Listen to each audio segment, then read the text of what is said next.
किसी ने सच ही कहा है कि जीवन फूलों की सेज नहीं है, ये तो कांटों का ताज है। एक गाने की पंक्तियाँ मुझे याद आ रही हैं, जिसमें कवि ने ईश्वर से इस संसार में आकर कुछ समय रहने के लिए प्रार्थना की है। भगवान 2 घड़ी जरा इंसान बन के देख, भगवान 2 घड़ी जरा इंसान बन के देख, धरती पे 4 दिन का मेहमान बन के देख, धरती पे 4 दिन का मेहमान बन के देख। इन पंक्तियों में कवि के मन की वेदना छलक रही है, जिसका अर्थ हम यह कर सकते हैं कि दुखों और परेशानियों से घिरा हुआ मनुष्य ईश्वर को उलाहना दे रहा है कि ऊपर बैठा वह बस उसे कष्टों में घिरा हुआ देखना चाहता है। यदि वह इस संसार में कुछ दिन के लिए इंसान बनकर आ जाए तो उसे भी यह एहसास हो जाएगा कि मनुष्य का जीवन फूलों की सेज नहीं बल्कि कांटों पर चलते रहने का नाम होता है। यदि भगवान भी इंसान बनेगा तो उसे भी चैन से बैठना नसीब नहीं होगा। उसे भी हम मनुष्यों की तरह सारी आयु पापड़ बेलने पड़ेंगे। उसे भी सारा समय कभी सुख के और कभी दुख के फल खाने पड़ेंगे। कभी सुख के मीठे फल मिलेंगे, कभी दुख के थपेड़े मिलेंगे। वह अपनी सृष्टि के बनाए इन नियमों से मुक्त नहीं हो पाएगा। जब वह साधारण मनुष्यों की तरह जन्म लेगा तो वह भी इस संसार के आकर्षणों के मक्कड़ जाल से बच नहीं पाएगा, यानी अछूता नहीं रहेगा। आज हम उन महापुरुषों की चर्चा करेंगे जिन्हें हम भगवान कहते हैं। जब उनका इस सृष्टि में अवतरण हुआ तो सांसारिक स्थितियाँ उनके लिए सहज और सरल नहीं बल्कि विपरीत ही थी।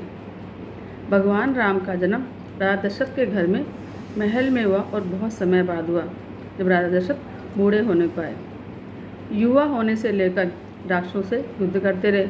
जब उन्हें राज्य मिलना निश्चित हुआ उस समय उनकी सौतेली माता कैकेयी ने उन्हें 14 वर्ष का वनवास दे दिया। वे भगवती सीता और भाई लक्ष्मण के साथ राज्य का सुख भोगने के स्थान पर वन में चले गए। वहाँ सीता जी का अपहरण हो गया।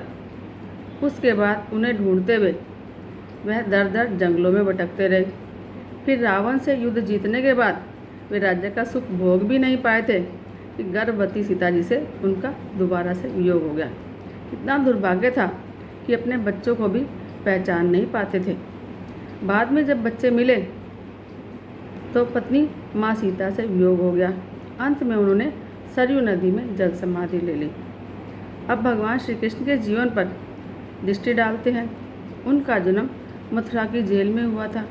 उनके पैदा होने से लेकर मृत्यु उनका इंतज़ार कर रही थी। जिस रात उनका जन्म हुआ उसी रात उन्हें अपने माता पिता से अलग होकर गोकुल में नंद बाबा और यशोदा के घर में आना पड़ा। उनका बचपन जो है गायों को चराने में बीता। अभी तक वे चल भी नहीं सकते थे।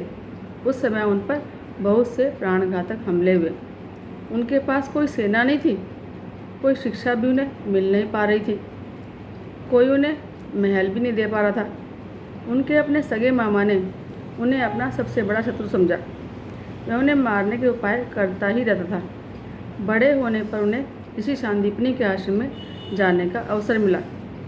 अपनी पसंद की लड़की से विवाह करने का अवसर भी उनको नहीं मिल पाया।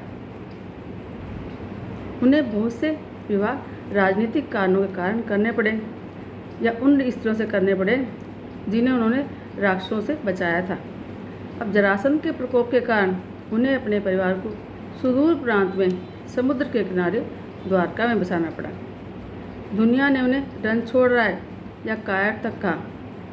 पांडवों के महाभारत का युद्ध जीतने का श्रेय भगवान श्री कृष्ण को न मिलकर अर्जुन को मिला। कौरवों ने अपनी हार का उत्तरदायी भी श्री कृष्ण को ही माना। अंत में वह शिकारी के द्वारा पैर पर मारे गए तीर से उनकी मृत्यु हुई।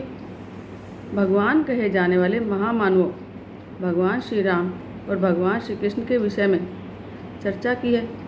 इन दोनों के जीवन में घटने वाली ये सभी घटनाएं इसी बात का प्रमाण है कि सारी आयु वे भी मनुष्यों की तरह ही सुख दुख के हिंडोले में झूलते रहे। इस संसार में जो भी जन्म लेता है उसकी मृत्यु निश्चित है। कोई भी जीव कर्म फल के चक्कर में उनके फेर से बच नहीं सकता, फिर चाहे मनुष्य के रूप में भगवान ही क्यों न धरती पर अवतरित हो जाए।